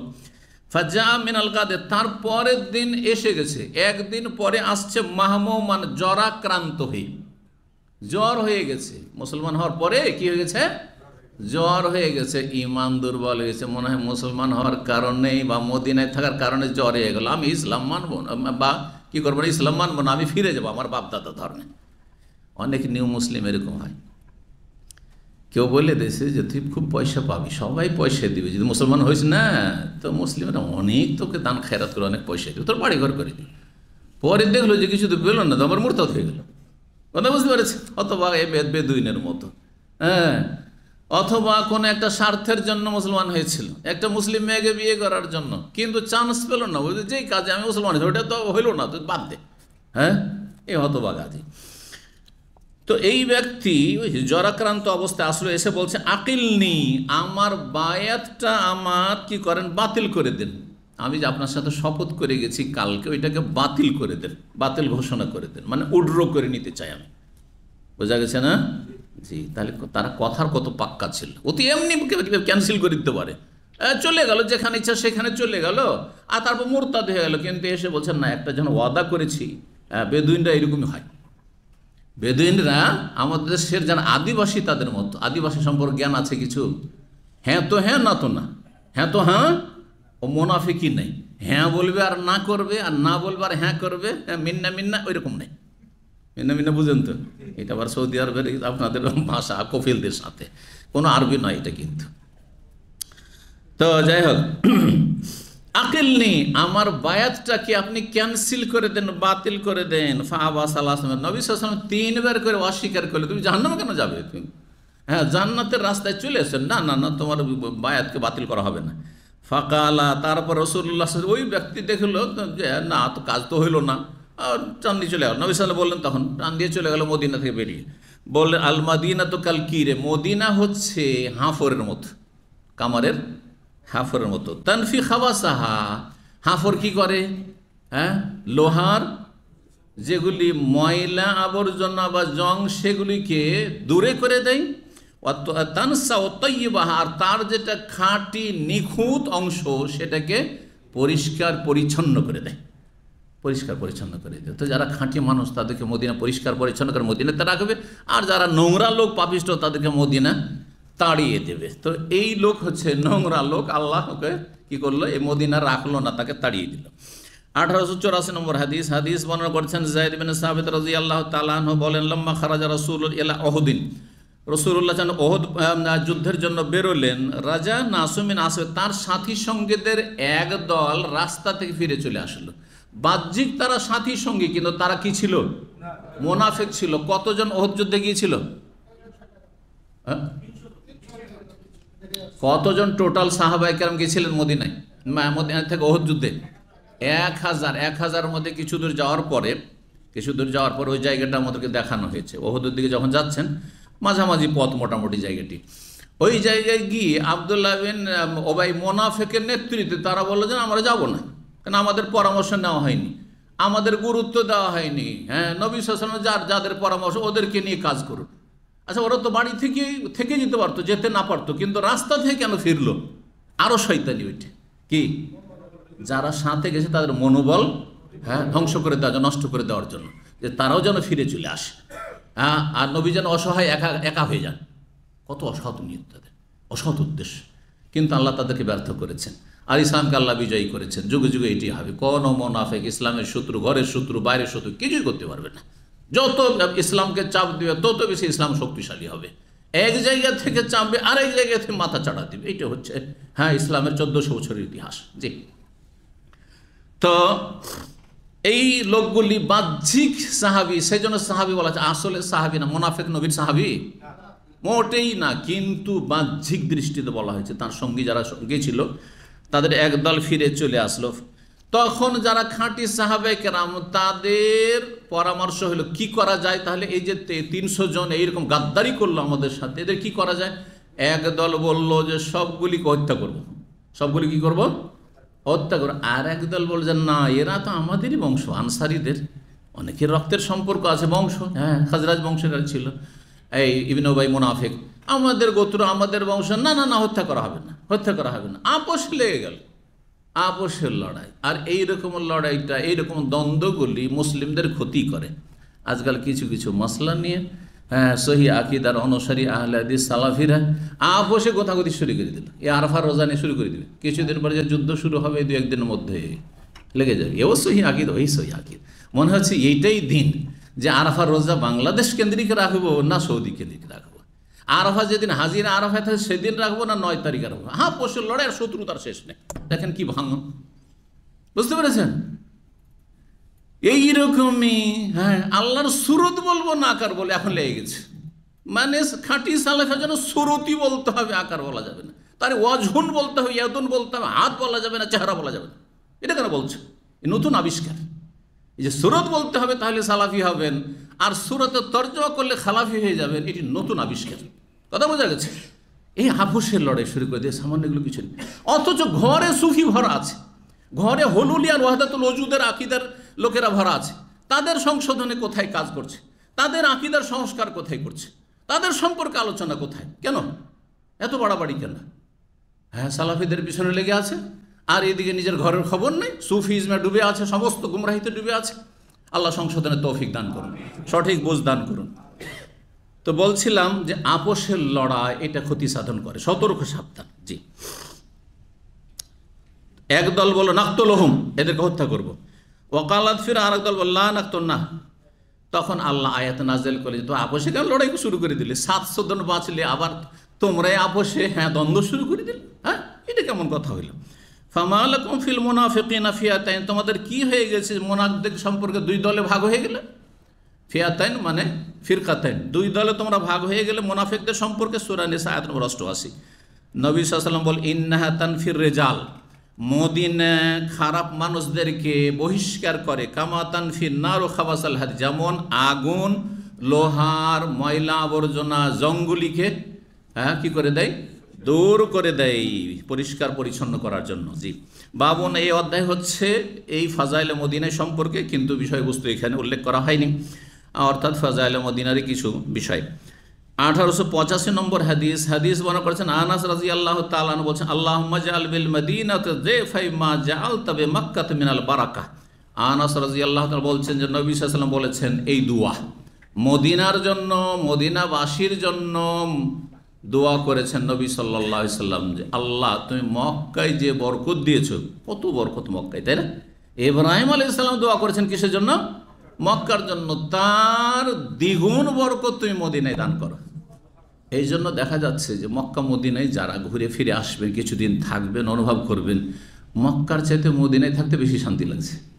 হ্যাঁ, সব দিক থেকে আরাম লাগছে, মানসিক দিক থেকে, ইমানের দিক থেকে, খাওয়া দাওয়া, চলাফেরা। আর পরিবার নিয়ে যদি থাকেন মদিনায় আর অন্য শহরে থাকেন তো অনেক পার্থক্য বুঝতে পারবেন, আলাদা একটা বরকত বুঝতে পারবেন। মানসিক, শারীরিক, পারিবারিক, আর্থিক সব রকমের বরকত সেখানে রয়েছে। জি, রাসূলুল্লাহ সাল্লাল্লাহু আলাইহি ওয়াসাল্লাম এই দোয়া, সহিহ বুখারীর হাদিস, আল্লাহুম্মা হে আল্লাহ, ইজআল বিল মদিনাতে, মদিনায় তুমি করো কি, জেফাই মা জাআলতা বি মক্কাতে মিনাল বারাকা, মক্কায় যে বরকত দিয়েছো তার দ্বিগুণ বরকত তুমি করো। আল্লাহ তুমি বরকত দান করো মদিনায়, মক্কায় যে বরকত দিয়েছো তার দ্বিগুণ। জেফাই মানে জেফাই নেই। 1886 নম্বর হাদিস, আনাস রাদিয়াল্লাহু তাআলা আনহু থেকে বর্ণিত, তিনি বলেন, আন্নান নবী সাল্লাল্লাহু আলাইহি ওয়াসাল্লাম কানা ইযা কাদিয়া মিন সাফার, নবী সাল্লাল্লাহু আলাইহি ওয়াসাল্লাম যখন সফর থেকে ফিরে আসতেন, ফানাজারা ইলা জুদুরাতিল মদিনা, মদিনার প্রাচীরগুলির দিকে তাকাতেন। আগের যুগে শহরের প্রাচীর থাকতো, তো মদিনার দেয়াল বা বাড়ি ঘরের দিকে তাকাতেন। জুদুরাত, যদিও মদিনা ওইভাবে চারিদিক থেকে ঘেরা ছিল না প্রাচীর দিয়ে, কিন্তু এখানে দেয়াল মানে বাড়ি ঘরের দেয়ালগুলির দিকে তাকাতেন। আওদা রাহেলা, তো মদিনা দৃষ্টিগোচর হলেই, দূর থেকে উঁচা জায়গাতে দেখতে পেলেই তিনি তার বাহন উটনিকে দ্রুত চালাতেন, একটু দ্রুত, মদিনার ভালোবাসায় তাড়াতাড়ি ঢুকবো। ওয়াইন কানা আলা দাব্বাতিন, আর অন্য কোনো কাছে আশেপাশ থেকে আসছেন, হয় গাধার পিঠে আছেন, না হয় উটের পিঠে আছেন, না হয় খচ্চরের পিঠে আছেন, কখনো কখনো নবী সাল্লাল্লাহু আলাইহি ওয়াসাল্লাম চেপেছেন। দূরের সফরের জন্য মরুভূমির জাহাজ, উট, কিন্তু কাছের জন্য এরকম করতেন। যদি অন্য কোনো বাহনে থাকতেন, জীবজন্তুর পিঠে থাকতেন, হাররা কাহা, সেটাকে নাড়া দিতেন, একটু নাড়া দিতেন, যাতে করে একটু স্পিডে চলে। মিন হুব্বেহা, মদিনার ভালোবাসার কারণে, মদিনার ভালোবাসায়। জি, দেখবেন আমরা গরুর গাড়িতে যখন চেপেছি ছোটোকালে, গরুর গাড়িতে চেপেছেন? হ্যাঁ, কে চেপেছে একটু হাত বানাতে দেখি। গরুর গাড়িতে বরযাত্রী গিয়েছেন? হ্যাঁ, গরুর গাড়িতে বরযাত্রী গিয়েছি আমরা। এই গরুর গাড়ি দেখবেন যখন বাড়ি থেকে উল্টো দিকে হাটে নিয়ে যাচ্ছেন, অথবা কোথাও যাচ্ছেন, অন্য কোনো গ্রামে বিয়ে নিয়ে যাচ্ছেন, তখন স্পিডে যাবে না। বাড়ির দিয়ে যখন ছেড়েছেন আর বলতে হয় না গরুকে, গরু এমনিতেই দৌড় দিচ্ছে, হ্যাঁ, বাড়ির দিকে, আর রাস্তাও দেখাইতে হয় না, এদিকে চল ওইদিকে চল বলতে, ও টান দিচ্ছে।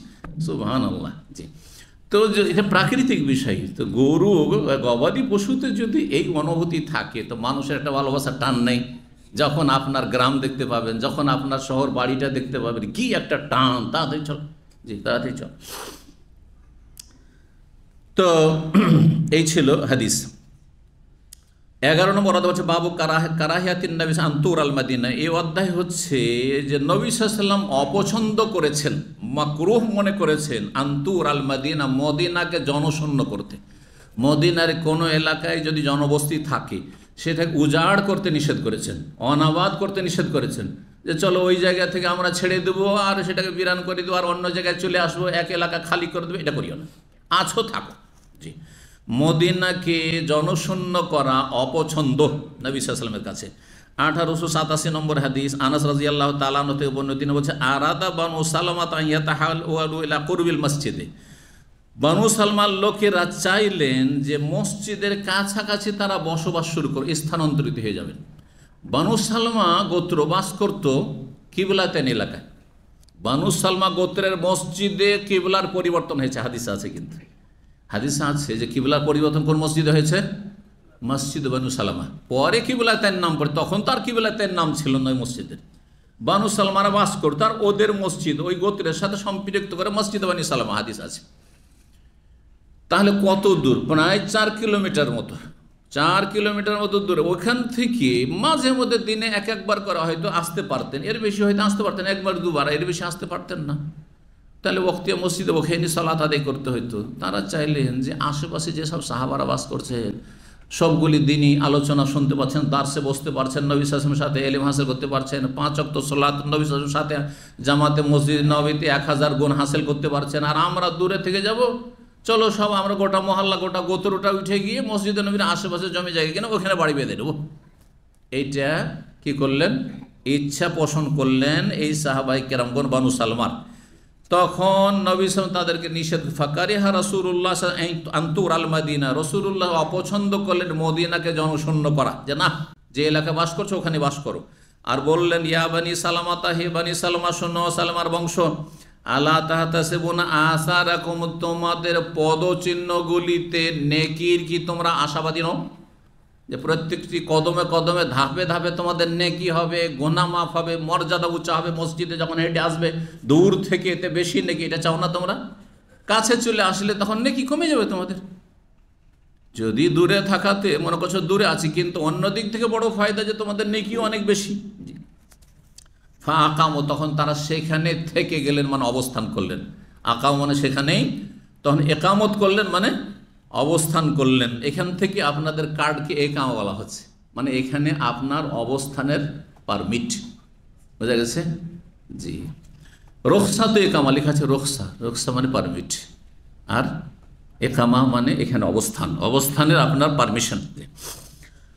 বাবুন, এই অধ্যায় হচ্ছে ফাজাইলে মদিনারই একটা অংশ। 1888 নম্বর হাদিস, আবু হুরায়রা রাদিয়াল্লাহু তাআলা আনহু থেকে বর্ণিত, তিনি বলছেন কালান নবী সাল্লাল্লাহু আলাইহি ওয়াসাল্লাম, নবী সাল্লাল্লাহু আলাইহি ওয়াসাল্লাম বলেছেন, মা বাইনা বাইতি ওয়া মিম্বারি রাউদাতুম মিন রিয়াজিল জান্নাহ।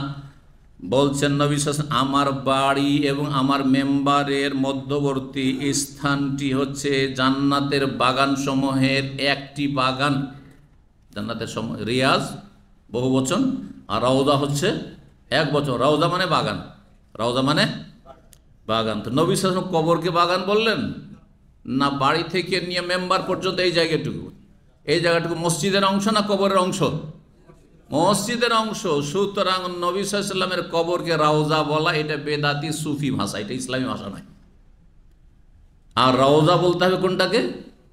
যেটা মসজিদের অংশ। মা আয়েশা রাদিয়াল্লাহু তাআলা ঘর থেকে বেরিয়েই যে জায়গাটি শুরু হলো, আর তারপরে এদিকে বেরিয়ে এসে কতদূর পর্যন্ত?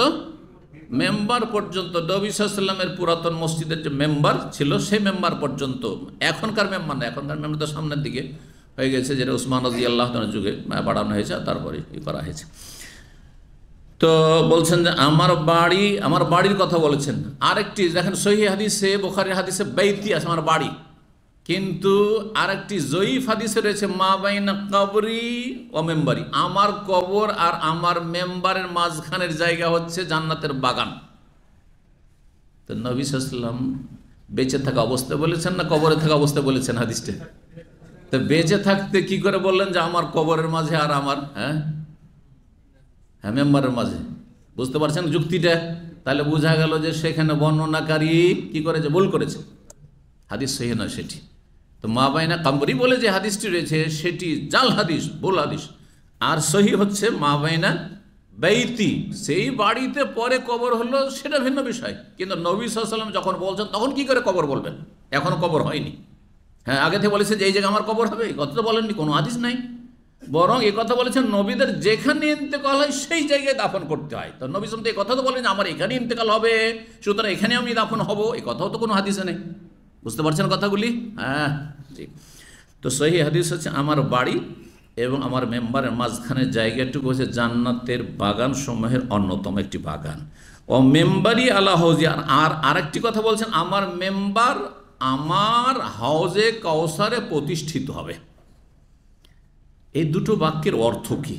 একাধিক বাক্য বা বিশ্লেষণ করা হয়েছে। প্রথমটি বলি, আমার বাড়ি এবং আমার মেম্বারের মাঝখানের জায়গাটি হচ্ছে কি? আমার বাড়ি আর আমার মেম্বারের মাঝখানের জায়গাটি হচ্ছে জান্নাতের বাগান। মানে জান্নাতেরই বাগান ছিল, সেখান থেকে ওই জায়গাটুকুকে এখানে কি করা হয়েছে? হ্যাঁ, স্থানান্তরিত করা হয়েছে। যখন স্থানান্তরিত করা হয়েছে, তো জান্নাতের বৈশিষ্ট্য থাকলে তো সারা পৃথিবীকে আলোকিত করে দিত। তো তখন দুনিয়ায় চলে আসার কারণে আর সেই জান্নাতের বৈশিষ্ট্য তাতে রাখা হয়নি। এইভাবে কেউ ব্যাখ্যা করেছেন, বাহ্যিক ব্যাখ্যা। আমার বাড়ি আর মেম্বারের মাঝখানে জায়গাটুকু হচ্ছে জান্নাতের বাগান, মানে আসলি বাগান, বাগান ছিল বাগানের একটা অংশ। এটা বাহ্যিক কেউ অর্থ করেছেন, এক নাম্বার। দুই নাম্বার অর্থ হচ্ছে রহমত এবং বরকত নাজেল হওয়ার দিক থেকে। যেমন জান্নাতের বাগান রহমত আর বরকত, সব পুরোই বরকত আর রহমত, ঠিক তেমনি আমার বাড়ি আর মেম্বারের মাঝখানে জায়গাটি হচ্ছে রহমতের জায়গা, আল্লাহর আর বরকতের, বিশেষ রহমত বিশেষ বরকতের জায়গা। তোমরা যদি রহমত আর বরকত হাসিল করতে চাও তাহলে এই জায়গায় তোমরা ইবাদত বন্দি করবে, সালাত আদায় করবে। এবার বোঝা গেছে? জি। আর একটি অর্থ, তৃতীয় অর্থ, বলছেন আমার ঘর আর আমার মেম্বারের মাঝখানের জায়গাটি মধ্যবর্তী স্থল হচ্ছে জান্নাতের বাগান সময়ের অন্যতম। মানে এই জায়গাটুকুতে ইবাদত বন্দেগী করলে, এইখানে নামাজ পড়লে জান্নাতের বাগানে পৌঁছতে পারবে। এখানে নামাজ পড়লে কি করতে পারবে? জান্নাতের বাগানে পৌঁছতে পারবে, সেখানে পৌঁছার মাধ্যম। আবার কেউ কেউ বলেছে এই জায়গাটুকু, প্রথম যে অর্থটি বললাম তার বিপরীত। প্রথম অর্থ কি? যে জান্নাতের অংশ এখানে সেট করা হয়েছে। আর শেষ অর্থ হচ্ছে যে এই জায়গাটুকু কি করা হবে? জান্নাতের বাগানের একটা অংশ হবে, জান্নাতের বাগানের একটা অংশ হবে। আল্লাহ তাআলা আলাম। সবগুলি অর্থ ভাষ্যকারগণ বলেছেন নিজের নিজের ইজতিহাদে। জি, তবে এর মধ্যে সবচেয়ে বেশি আপনার সুন্নাহর কাছাকাছি এবং স্পষ্ট হচ্ছে 2 নম্বর 3 নম্বর, যে এই জায়গা হচ্ছে রহমত বরকতের দিক দিয়ে তুলনা করা হয়েছে জান্নাতের বাগানের সাথে। অথবা এই জায়গায় সালাত আদায় করলে, নফল পড়লে কি হবে? জান্নাতে যাওয়ার, জান্নাতের বাগানে পৌঁছার ওসিলা হবে। আর আমার মেম্বার আমার হজে প্রতিষ্ঠিত হবে নয়, এই মেম্বারটিকে আল্লাহ হজে কাউসারে নিয়ে গিয়ে প্রতিষ্ঠিত করবেন। এই মেম্বার সেখানেও থাকবে হজে কাউসারে। জি, মেম্বারই আল্লাহ হজি, আমার মেম্বার আমার হজে প্রতিষ্ঠিত, যে হজ হচ্ছে হজে কাউসার। জি, 1889 নম্বর হাদিস মা আয়েশা রাদিয়াল্লাহু তাআলা আনহা বর্ণনা করছেন, লাম্মা কাদিমা রাসূলুল্লাহ সাল্লাল্লাহু আলাইহি মদিনাতা, যখন রাসূলুল্লাহ মদিনা আসলেন, ওই কাবেলা আবু বকর ও বেলাল। মদিনা আসার পরে মদিনার আবহাওয়া এত মানে খারাপ ছিল, এত দূষিত ছিল যে মদিনায় বাইরের লোক আসলেই অসুস্থ হয়ে যেত। এমনিতে মানুষ প্রাকৃতিকভাবে আবহাওয়া পরিবর্তন হলে অসুস্থ হয়। ভালো জায়গায় গেলেও কি হয়ে যায়? বরদাস্ত করতে দেখছেন না অনেকেই। সৌদি আরবের আবহাওয়া ইন্ডিয়া বাংলাদেশে তো অনেক ভালো, তাই না? তারপরে এখানে এসে অসুস্থ হয়ে যাচ্ছেন অনেকে। এটা হবে, কিন্তু কিছুদিন পরে দেখবেন যে এখানে শরীর স্বাস্থ্য আরও ভালো হয়ে যাচ্ছে। আর দেশে গেলে তখন দেশের পানি খেলেই একেবারে পেটের 12টা বেজে যাচ্ছে। আর দেখেন এখানে যতই বেশি খেয়ে নেন, কোনোদিন দেখেছেন যে চুয়া ঢেকুর উঠছে? ঢেকুর জীবনে কোনোদিন হয়েছে? এত বেশি ভালো ভালো খাবার পেট পুরে এখানে পর্যন্ত খেয়েও দেখেছেন অনেকেই, কিন্তু এখানে কোনোদিন ঢেকুর উঠে না। খারাপ ঢেকুর উঠে, কিন্তু দেশে গেলে একটু খেলেই আর এই দুর্গন্ধগুলো ঢেকুর ওঠা শুরু হবে। তিক্ত অভিজ্ঞতা অনেকের আছে যারা একটু বেশি খায়, তাদের জানা আছে না নেই? জি। তো মদিনার আবহাওয়া খুব খারাপ ছিল, আসলেই খারাপ ছিল প্রাচীন যুগে। নবী সাল্লাল্লাহু আলাইহি ওয়াসাল্লামের আগমনের পরে এবং নবী সাল্লাল্লাহু আলাইহি ওয়াসাল্লামের দুয়ার বরকতে মদিনার আবহাওয়া ভালো হয়। তো এসে আবু বকর সিদ্দিক আর বেলাল এরা সব সাহাবার অসুস্থ হয়ে পড়লেন, জ্বর ছাড়ে না, রোগাক্রান্ত হয়ে যান। আবু বকর রাদিয়াল্লাহু তাআলা আনহু তখন প্রাচীন পুরনো স্মৃতিচারণ করেন, মক্কার যে সেই পুরানো দৃশ্যগুলি সামনে নিয়ে আসেন, আর কবিতা আবৃত্তি করেন, কবিতা পাঠ করেন। তিনি বলতেন আখাজাত হলো আবু বকরকে যখন জ্বর হয়ে যেত, তখন তিনি বলতেন কুল্লুমরি মুসাব্বাহুন ফি আহলিহি ওয়াল মাউতু আদনা মিন শিরাকি নালিহি। প্রতিটি মানুষের সকাল হয় মুসাব্বাহুন, মানে সকাল হয়, ভোর হয়, ফি আহলি নিজ পরিবারে। মানুষ যখন বাড়িতে থাকে ভোর তো হয় নিজের পরিবারের সাথে, স্ত্রী ছেলে মেয়ে নিয়ে, কিন্তু এখানে কেউ চিরকাল থাকবে না। ওয়াল মাউতু আদনা মিন শিরাকি নালিহি, মরণ মানুষের জুতো স্যান্ডেলের যে ফিতা, তার চেয়ে বেশি কাছে, কখন যে মরণ চলে আসে, হতে পারে রাতটাই পার হবে না, সকাল হবে না। এই কথাগুলি বলতেন তিনি। বেলাল রাদিয়াল্লাহু তাআলা আনহু তিনি জ্বরাক্রান্ত হইতেন, আর তারপরে যে জ্বরটা যখন একটু হালকা হইতো, শরীরটা একটু ভালো হইতে যাচ্ছে, তখন তিনি মক্কাকে স্মরণ করে, আর মক্কার সুখ শান্তির জীবনকে, অথচ মক্কায় কত গরম, তুলনা করে এখন যদি মক্কা মদিনা দুটো পাশাপাশি তুলনা করে তো মক্কার চেয়ে মদিনার আবহাওয়া অনেক ভালো, তাই না? তারপরেও বেলাল রাদিয়াল্লাহু তাআলা আনহু মক্কাকে স্মরণ করতেন, কারণ তখন মক্কার আবহাওয়া ভালো, আর মদিনা বালা মুসিবতের জায়গা ছিল তখন। তো বলছে ইজা আকলা আনহুল হুম্মা, যখন জ্বরটা তার ছেড়ে যেত, ছুটে যেত, ইয়ারফাউ আকিরাতাহু ইয়াকুল, তখন উচ্চ স্বরে তিনি একটি কবিতার একটা অংশের আবৃত্তি করতেন। কবিতাটি অন্য একজন কবির রচনা, কিন্তু তিনি সেগুলি তার নিজের তৈরি করা কবিতা নয়, তিনি আবৃত্তি করতেন। কি আলা লাইতা শেরি হাল আবিতান্না লাইলাতান বিওয়াতিন ওয়া হাউলি ইজখারু ওয়া জালিলু, বলছেন হাই আলা লাইতা শেরি, যদি আমি বুঝতে পারতাম, শেরি শৌর থেকে অনুভূতি, যদি আমি বুঝতে পারতাম, জানতে পারতাম, হাল আবি তান্না লাইলাতান, একটা রাত কি আর কোনোদিন জীবনে নসিব হবে মক্কায়, না সারা জীবন এরকম মদিনাতেই থাকতে হবে অশান্তি কষ্টে। কত আক্ষেপের সাথে বলছে, হাই একটা রাত কি জীবনে আর কাটাতে পারবো মক্কায়? তখনও যেহেতু মক্কা কাফেরদের কবলে, হ্যাঁ, কাফেরদের নেতৃত্ব সেখানে, দারুল কুফর। বলছেন হাল আবি তান্না লাইলাতান বেওয়াদিন, এমন এক উপত্যকায় মক্কার, ওয়াহাউলি ইজখারুন ওয়া জালিল, যেই উপত্যকার চারপাশে, আমার চারপাশে ইজখার এবং জালিল নামক উদ্ভিদ রয়েছে, ঘাস রয়েছে। ইজখার ঘাসের কথা তো পড়েছেন এর আগে, আর জালিল আর এক রকমের দুর্বল ঘাস, যেই ঘাস ঘর বাড়ির ছাউনির কাজে ব্যবহার করত। যেমন ইজখার ঘাস বিভিন্ন কাজে ব্যবহার করত, যেমন হাদিসে এসেছে। জি, কামাররা ব্যবহার করতো হাফরে, তারপরে কবরে তার ব্যবহার হইতো, তারপরে ঘরে ছাউনির কাজে ব্যবহার করা হতো। ওয়াহাল আরিদনা ইয়াওমান মিয়াহ মাজান্নাতিন, আর কোনোদিন কি মাজান্না নামক স্থানের যে ঝর্ণা রয়েছে, সেই ঝর্ণার পানিতে কখনো অবতরণ করতে পারবো, মানে পানি পান করার কোনোদিন নসিব হবে? মাজান্না মক্কার কাছাকাছি, মক্কা থেকে 30 কিলোমিটার দূরে মাজান্না নামক একটি এলাকা, যেখানে প্রাচীন যুগে মেলা লাগতো, কাফেরদের মেলা লাগতো। তো এই মাজান্নার ওখানে এই ছিল ঝর্ণা ছিল, সেই ঝর্ণা দিয়ে স্বচ্ছ পানি প্রবাহিত হতো। সেই পানিতে কোনোদিন নেমে কি আমি সেই ঝর্ণার স্বচ্ছ পরিষ্কার পরিচ্ছন্ন পানি পান করতে পাবো? ওয়ারাদা এরেদো মানে ঘাটে নামা, কোনো নদীর ঘাটে বা পানির ঘাটে নামা। ওয়াহাল ইয়াবদু আনলি শামাতুন ওয়া তাফিলু, আর কোনোদিন কি আমার সামনে শামা এবং তাফিল নামক দুটি পাহাড় পর্বত প্রকাশ পাবে, মানে আমি কোনোদিন দেখতে পাবো? এই মক্কার দুই পাশে দুটি পাহাড় ছিল, যে পাহাড়গুলির নাম, একটির নাম শামা আর একটির নাম হচ্ছে তাফিল। তার মানে মক্কা এবং মক্কার সেই পরিবেশকে স্মরণ করে কখনো মক্কার পাহাড়কে স্মরণ করছেন, কখনো মক্কার সে মাজান্নার ঝর্নার পানিকে স্মরণ করছেন, স্বচ্ছ পানিকে, আর কখনো মক্কার চারপাশে বিভিন্ন ঘাসপালা রয়েছে সেগুলিকে স্মরণ করছেন। আর তিনি আকাঙ্ক্ষা করছেন যে হাই মক্কার সেই পরিবেশ ছেড়ে নির্বাসিত হইতে হয়েছে, কাফেরদের জ্বালা যন্ত্রণায়, আর সেটা কি কোনোদিন নসিব হবে? আকাঙ্ক্ষা করতো যে যদি সেখানে ফিরে যেতে পারতাম, কিন্তু ফেরার কোনো সুযোগ নাই, কারণ হিজরতের পরে ফিরে যাওয়া কাবিরা গুনাহ।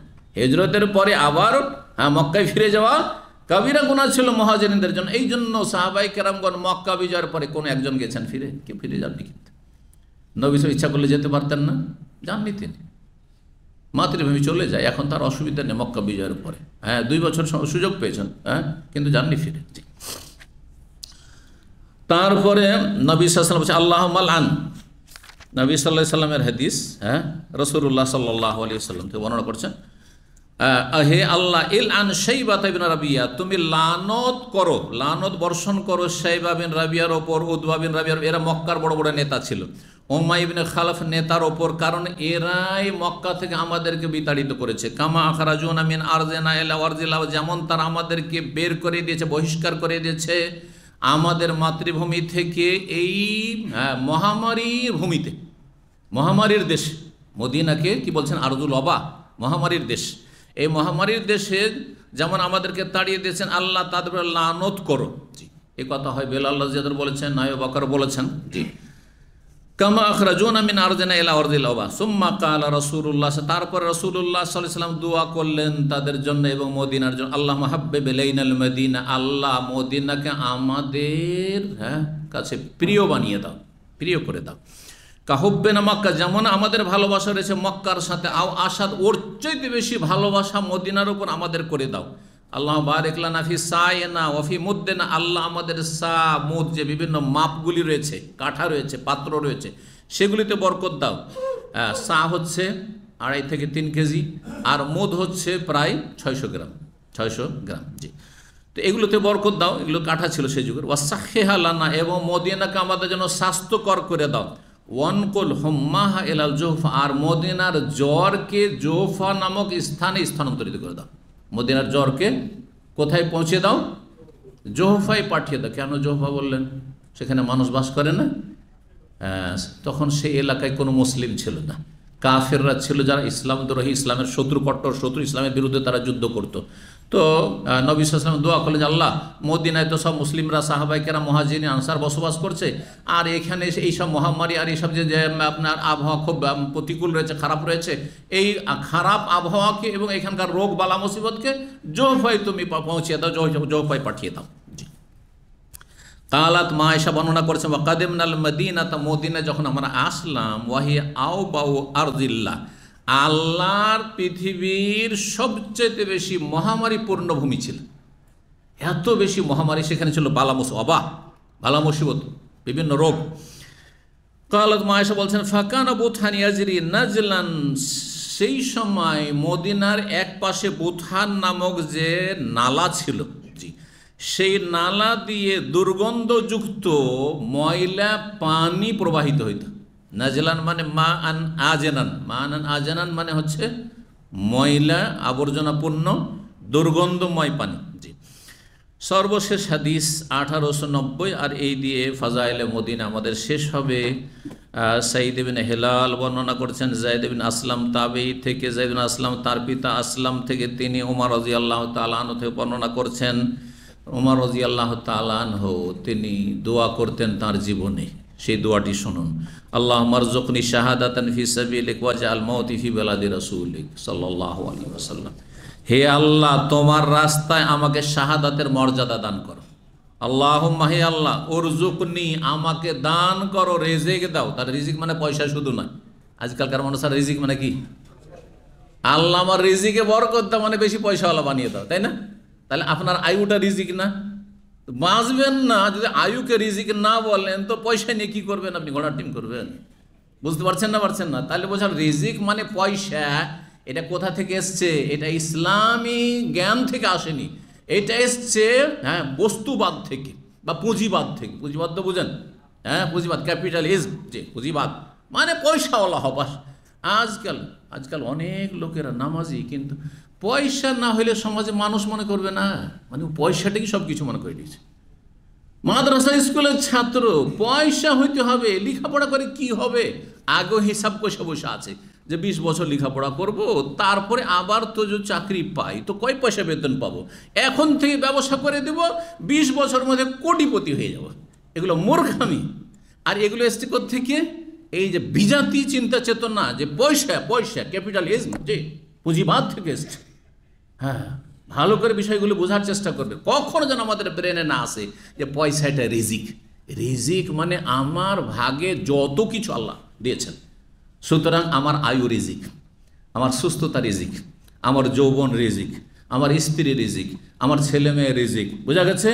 আমার সার্বিক নিরাপত্তা রিজিক, আমার মানসিক শারীরিক সুস্থতা রিজিক, আমার সমস্ত অশান্তি থেকে, বালা মুসিবত থেকে রক্ষা পাওয়া আমার রিজিক। এইভাবেই আমার শাহাদাত আমার রিজিক, শহীদের মর্যাদা পাওয়া আমার রিজিক, ইমানের অবস্থায় দুনিয়া থেকে বিদায় হয় এটা আমার রিজিক, ইমানকে ধরে রাখা, তাকওয়া ধরে, এটা আমার রিজিক। জি, সবই রিজিক। রিজকের শাব্দিক অর্থ হচ্ছে আল হাজ্জ ওয়ান নসিব। রিজিকের শাব্দিক অর্থ হচ্ছে মানুষের নিজের অংশ এবং নসিব। নসিব কথাটা কিন্তু বাংলাতে আছে, কিন্তু আরবি শব্দ। নসিবটা খারাপ বলছেন না, যেমন তকদির খারাপ বলছেন, তকদিরও আরবি, তেমনি নসিব খারাপ, নসিবটাও কিন্তু আরবি। জি, তো বলছেন ওমর রাদিয়াল্লাহু তাআলা আনহু দুআয় বলতেন, আল্লাহুম্মা রযুকনি শাহাদাতান ফি সাবিলিক, আল্লাহ আমাকে তোমার রাস্তায় শাহাদাতের মর্যাদা দান কর, রিজিক দাও। ওয়াজআল মাউতি ফি বালাদি রাসূলিক, আর আমার মরণটা তোমার রাসূল সাল্লাল্লাহু আলাইহি ওয়াসাল্লামের মোবারক শহরে করো, যেন আমি মারা যাই কোথায়? মদিনায়, আর শহীদ হইতে পারি। সাহাবীরা বলছেন, অন্য রিওয়ায়াতে রয়েছে, আমরা অবাক হইতাম ওমর রাদিয়াল্লাহু তাআলা এই দোয়া শুনি। এই দোয়াতে পারস্পরিক জন্য সাংঘর্ষিক, পরস্পর কি দুটো কথা সাংঘর্ষিক। কেন? মদিনা হচ্ছে ইসলামিক স্টেট, দারুল ইসলাম, আর এইখানে আবার কিসের জিহাদ? জিহাদ যদি করতে হয় তাহলে বর্ডারে যেতে হবে, শাম দেশে যেতে হবে, ইউরোপের বর্ডারে যেতে হবে, ওই আপনার তুরস্কের বর্ডারে, তখন তুরস্ক বিজয় হয়, তুরস্কের বর্ডারে যেতে হবে, ওই ইরানে যেতে হবে, ইরাকে যেতে হবে, তারপরে ইরাকও তো বিজয় হয়ে গেছে ওমর রাদিয়াল্লাহু জামানায়। তাহলে এখানে মদিনায় বসে বসে তিনি শাহাদাতের কথা ভাবছেন, মদিনায় দাফন চাইছেন, মদিনায় কবর চাইছেন, মওত চাইছেন, আর মদিনাতে তিনি শাহাদাত চাইছেন। এটা কেমন করে হয়? এটা বুঝে আসে না। কিন্তু যখন ঘটনা ঘটে গেল আর ওমর রাদিয়াল্লাহু ফজরের সালাতে যখন তার উপর আক্রমণ করলো অগ্নিপূজক আবু লুলু ফাইরোজ, এই জন্য সাবধান, ফাইরোজ নাম রাখবেন না। ফাইরোজটাকে বিকৃত করে অনেক বাঙালি কি রাখছেন, ফিরোজ। না, ফিরোজ নাম বদলে দেবে, ফিরোজ নাম। আল্লাহর দুশ্মনের নাম আপনার পছন্দ? আল্লাহর দুশ্মন, আল্লাহ রসুলের দুশ্মন, সাহাবায়ে কেরামদের দুশ্মন, আমিরুল মুমিনের দুশ্মন, সুতরাং আমাদের দুশ্মন। দাদা বোঝা গেছে? ইরানের সবচেয়ে মোবারক নাম হচ্ছে ফিরোজ, ফিরোজ। আর নিষিদ্ধ নাম হচ্ছে ওমর আর হাফসা, এগুলো নাম নিষিদ্ধ। আয়েশা, এগুলো নিষিদ্ধ নাম। কোন নাম সেখানে রাখতে পারবেন না তুমি। আয়েশা রাখবে না, হাফসা রাখবে না, ওমর রাখবে না, চলবে না। এটা হচ্ছে ইসলামিক দেশ। আর এক শ্রেণীর লোকেরা এই ইসলামেই রয়েছে আর ইসলামের ভক্ত হয়ে রয়েছে, তাদের ইসলামের দশা কি চিন্তা করুন। জি, আল্লাহ হেদায়েত দান করুন। তো এই দোয়া করলেন আর দোয়া কবুল হয়ে গেল।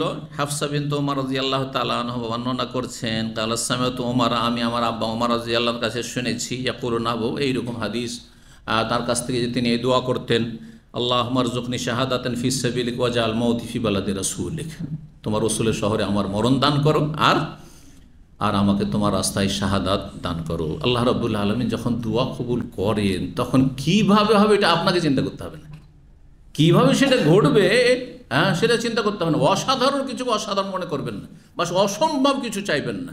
অসম্ভব চাওয়া নিষিদ্ধ, কিন্তু অসাধারণ চাওয়া নিষিদ্ধ নয়। অসম্ভব আর অসাধারণের পার্থক্য আছে। অসম্ভব হচ্ছে যদি আমি দোয়া করি যে আল্লাহ আমাকে আবার কিশোর বানিয়ে দাও, সে 12 বছরে আমাকে খুব মজা লাগছে, তখন দাড়ি মোচ ছিল না, আয়নাতে দেখতাম কত সুন্দর, আমি ইয়াং ছেলে ছিলাম, এই আব্দুল্লাহর মতো। তো এটা হারাম এই দোয়া করা, এতে দাফির দোয়া, দোয়াতে সীমালঙ্ঘন। আল্লাহ আমাকে সারা জীবন বাঁচিয়ে রাখো, হবে? আমার যেন কোনোদিন বার্ধক্য না আসে, চলবে না? চলবে না। আমাকে নবী বানিয়ে দাও, চলবে? এগুলো হারাম দোয়া। কিন্তু যদি দোয়া করি যে আল্লাহ আমাকে সারা পৃথিবীর রাজত্ব দিয়ে দাও, অসম্ভব, ইম্পসিবল, অসম্ভব না, কিন্তু অসাধারণ। অসাধারণ, ঠিক না? সাধারণ না, স্বাভাবিক, এরকমটা খুব মুশকিলই আছে। কিন্তু আল্লাহর কাছে কোনো মুশকিল আছে? অসম্ভব কিছু নাই। যার ফলে কখনো মনে করবেন না যে এই দোয়া করব যে আল্লাহ আমাকে তোমার নবীর প্রতিবেশী বানিয়ে দাও। আরে কোথায় আমি আছি, কোথায় নবী? আর জান্নাতের নবীর প্রতিবেশী হতে চাই। ওইখানে কত সাহাবায়ে কেরাম আছেন, আর কত আইম্মায়ে কেরাম আছেন, আর কত ওলামায়ে কেরাম আছেন, আর তার ভিড় ভাড়ে আমার জায়গাই বা কোথায় হবে? এটা অসাধারণ, কিন্তু অসাধারণকে আপনি অসম্ভব মনে করবেন না, অসম্ভব মনে করবেন না। যদি একটা গরিবের ছেলে বলে আল্লাহ আমার তো লেখাপড়ার পয়সাই নেই, মাদ্রাসায় গিয়ে যে মাসে 100 টাকা খরচ করো তাও তো নেই, কিন্তু আমাকে আল্লাহ তুমি ইমাম বুখারীর মতো বানিয়ে দাও, ইমাম ইবনে তাইমিয়ার মতো বানিয়ে দাও, মুহাম্মদ আব্দুল ওয়াহাব রাহিমাহুল্লাহর মতো বানিয়ে দাও, তো জায়েজ না জায়েজ নয়? জায়েজ। কারণ এটি অসাধারণ হইলেও অসম্ভব নয়, অসম্ভব কিছু নয়। আল্লাহ যেন বুঝার তৌফিক দান করেন। এখানে আজকের আলোচনা শেষ করছি। ওয়া জাযাকুমুল্লাহু খাইরান ওয়া সাল্লাল্লাহু সাল্লাম নবিয়ানা মুহাম্মদ ওয়া আলা আলিহি ওয়া সাহবিহি আজমাইন। ইন্নাল মুসলিমিনা ওয়াল মুসলিমাতি ওয়াল মুমিনিনা ওয়াল মুমিনাতি ওয়াল কানিতিনা ওয়াল কানিতাত والقانتين والقانتات والصادقين والصادقات والصابرين والصابرات والخاشعين والخاشعات والخاشعين والخاشعات والمتصدقين والمتصدقات والصائمين والصائمات والحافظين فروجهم والحافظات والذاكرين الله كثيرا والذاكرات أعد الله لهم مغفرة وأجرا عظيما.